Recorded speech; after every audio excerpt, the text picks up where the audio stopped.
Kratos viaja al pasado, se enfrenta a Zeus, salva a los titanes, pero al final, todo parece que no afecta en nada. ¿Cómo es posible? ¿Cómo es que Gaia ya lo conocía en el pasado? ¿Y las acciones de Kratos causaron la misma tragedia que quería evitar? Hoy vamos a intentar desenredar este nudo y explicar cómo funciona el viaje en el tiempo en esta saga. Primero, lo básico. En God of War, el tiempo no es solo una idea. Es algo físico, un telar del destino manejado por 3 hermanas del destino. Ellas tejen el hilo de la vida de todos, desde los mortales hasta los dioses. Kratos, al derrotarlas, obtiene el control de este telar y la capacidad de viajar por los hilos del tiempo. Y aquí es donde empiezan las paradojas. La primera gran pregunta: ¿por qué Gaia ya conocía a Kratos en el pasado? Al final de God of War 2, Kratos viaja tan atrás en el tiempo que llega justo al final de la gran guerra entre dioses y titanes. Él ni siquiera había nacido en esa época. Pero cuando llega, Gaia lo mira y le dice: "Te hemos estado esperando, espartano". ¿Cómo? La teoría más aceptada es que el tiempo en God of War funciona como un círculo cerrado o un bucle. No es que Kratos esté creando una nueva línea temporal. Es que él siempre fue parte de esa historia. Piénsalo desde el punto de vista de Gaia. Al final de su guerra, cuando estaban a punto de ser derrotados, un guerrero espartano increíblemente poderoso apareció de la nada, los salvó de la ira de Zeus y les prometió una futura venganza. Después, desapareció. Para Gaia, ese evento ya ocurrió hace siglos y desde entonces ha estado esperando a que llegara el momento de Kratos en el futuro para que todo comenzara. Para Kratos es la primera vez que lo vive, pero para la línea de tiempo, su viaje al pasado ya estaba escrito en la historia. Él no la cambió, solo cumplió con su papel. Esto nos lleva a la segunda pregunta. ¿El viaje de Kratos provocó que Zeus destruyera Esparta? La respuesta es un rotundo sí. Y esta es la parte más trágica de todas. ¿Por qué Zeus destruye Esparta sin motivos y con tanta rabia? Si para ese momento él ya había matado a Kratos. Porque Zeus ya se había enfrentado al Kratos del futuro. Durante la pelea que tuvieron en el pasado gracias al viaje en el tiempo, un Kratos lleno de rabia le gritó que se vengaría y casi lo mata. Esa experiencia dejó a Zeus aterrorizado. El viaje en el tiempo de Kratos fue lo que le dio la motivación para destruir Esparta. Kratos viajó al pasado para evitar que Zeus lo matara, pero al hacerlo, le dio a Zeus la mismísima razón para querer destruir a su gente. Es una locura. Entonces, ¿el tiempo cambia o no? La respuesta es que no cambia de la forma que pensamos, como en otras películas. Kratos no crea una línea temporal alternativa. Sus acciones en el pasado son las que aseguran que el futuro ocurra tal y como lo conocemos. Él es el instrumento de su propio destino, incluso cuando cree que lo está desafiando. Un ejemplo perfecto es la muerte de Atenea. Kratos intenta matar a Zeus, pero Atenea se interpone. El destino necesitaba que Kratos siguiera su camino de venganza, y la muerte de un dios clave como Atenea, y su posterior guía espiritual, se aseguró de que así fuera. El destino se reajustó para mantener el rumbo principal. Y todo esto nos lleva a una última incógnita que God of War 2 nos deja en la cara.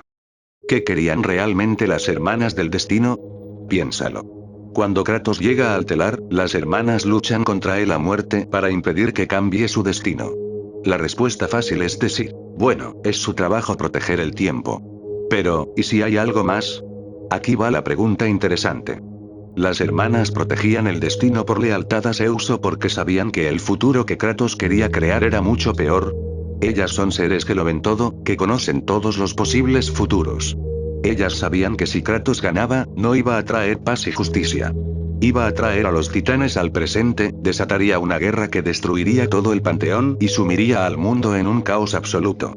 Básicamente, ellas vieron venir los eventos de God of War 3. Entonces, ¿y si su lucha desesperada no era para salvar a Zeus, sino para salvar al mundo de Kratos? Esta idea le da otra capa de tragedia a todo. Kratos ve a las hermanas del destino como sus enemigas finales, los últimos obstáculos en su camino a la venganza.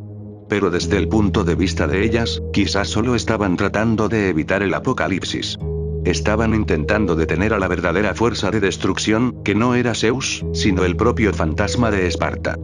Esto refuerza la idea central del juego. Kratos, en su búsqueda egoísta de venganza, no se da cuenta de que se ha convertido en una amenaza mayor que la de los propios dioses a los que odia. Y las únicas que intentaron detenerlo de verdad, quizás no lo hacían por maldad, sino por pura desesperación. Y si todavía queda alguna duda, el propio juego nos da la prueba definitiva de que el tiempo en God of War sí se puede cambiar y que las acciones de Kratos importan más de lo que creemos. Atentos. ¿Qué pasa si pierdes en la pelea contra la hermana Atropos, cuando ella viaja al pasado para destruir la espada gigante con la que mataste a Ares? No es un simple game over. El juego te muestra las consecuencias. En esa escena, vemos a Atropos teniendo éxito. Destruye la espada y, como resultado, el Kratos del pasado, que necesitaba esa espada para ganar, muere a manos de Ares. Inmediatamente después, el Kratos del presente, nuestro Kratos, grita y se desintegra en la nada. Su línea temporal se rompe. Se crea una paradoja y él deja de existir. Y esto, amigos, es la prueba final y más importante de todas. Demuestra que la línea de tiempo de God of War no es un círculo cerrado que no se puede alterar. Es una línea de tiempo única y frágil que Kratos debe luchar activamente para preservar. No es que estuviera destinado a ganar contra Atropos. Es que la historia que nosotros jugamos, la historia canon, es el resultado de su victoria. Su existencia misma dependía de proteger ese momento clave de su propio pasado. Esto le da un nuevo significado a todo. Kratos no es solo un peón del destino, se convierte en el guardián de su propia historia. Él tiene que asegurarse de que el pasado ocurra como debe ser, para que él pueda existir en el presente y forjar su futuro. El destino de Kratos no estaba escrito en piedra, estaba siendo escrito y defendido por él mismo en cada segundo de esa batalla. En resumen, el viaje en el tiempo en God of War no es una herramienta para cambiar el destino, sino la prueba definitiva de que el destino es inevitable.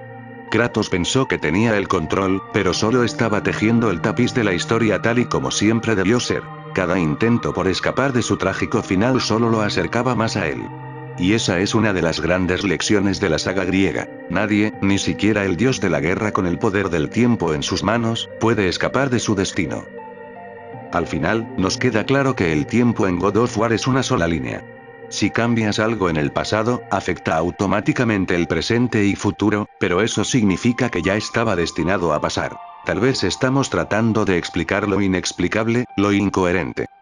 Pero todo este video me trajo aún más dudas. ¿Por qué Kratos no volvió a viajar en el tiempo? ¿Se destruyó el telar del destino como vemos antes de que Kratos viaje a por los titanes? ¿Por qué no fue por su hermano Deimos? ¿Por qué no fue a salvar a Esparta? ¿O al último espartano? El simple hecho de que Kratos no volviera a viajar en el tiempo ya nos deja muchas más dudas. Si veo mucho apoyo, haré la parte 2, con esta y más preguntas sobre el poder de controlar el tiempo que tenía Kratos.